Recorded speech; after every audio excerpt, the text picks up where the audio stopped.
Sir, আমি তো এর আগে কখনো শিক্ষকতা করিনি, আমি এই প্রফেশনে নতুন। এটা কোনো ব্যাপার না, এত চাপ নিচ্ছে কেন? আমি আছি না। আপনি বলাতে ভরসা পেলাম। আমি কিন্তু ভরসারই লোক, আমাকে ভরসা করবেন, শুধু আমাকে, আর কাউকে। আপনার মতো এমন একজন হ্যান্ডসাম মানুষকে ভরসা না করে উপায় আছে? হ্যান্ডসাম হ্যাঁ ভাইয়া। ভাইয়া? হ্যাঁ ভাইয়া। আপনার বয়সই বা কত? হাইস্ট 30?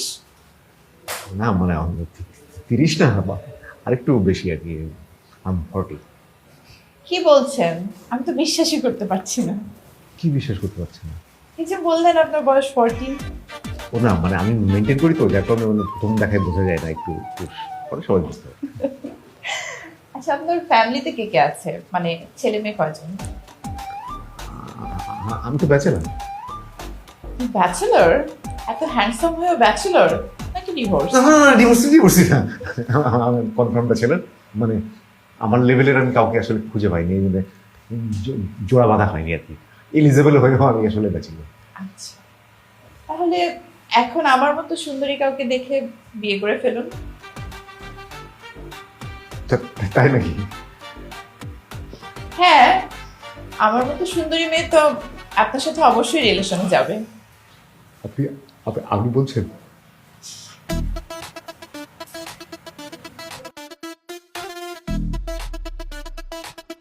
আসসালামু আলাইকুম স্যার। মানে আশরাফ, আর আমাদের নতুন ম্যাডাম লিশা ম্যাডাম। আসসালামু আলাইকুম, আপনার উপর শান্তি বর্ষিত হোক। ওয়ালাইকুম আসসালাম। হ্যাঁ, সে শান্তি বর্ষিত হয়েছে। হ্যাঁ, অনেক শান্তি বর্ষিত হয়েছে। এখন আশরাফের ফার্স্ট ইয়ারের ওনার ক্লাস, ফার্স্ট ইয়ার ছেলেদেরকে পড়াবেন। ওনার রুমটা আপনি দেখে। স্যার আসলে আমার তো অন্য কাজ আছে, আপনি এই কাজটা অন্য কোনো দপ্তরে দেন। অন্য সকল দপ্তরই তাদের নিজের কাজে ব্যস্ত আছে, তুমি এখন ওনাকে নিয়ে গিয়ে কাজটা করো, যাও। চলেন ম্যাডাম প্লিজ। ঠিক আছে স্যার, আমি তাহলে উঠি। শিওর, মানে wish you good luck. Thank you sir. Welcome.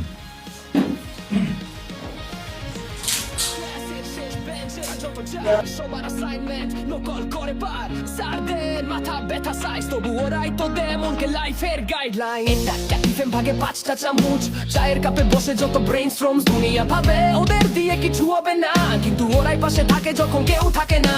তাদের গল্পে ফেক ব্যাপার কম, তবু মনটা একদম নরম।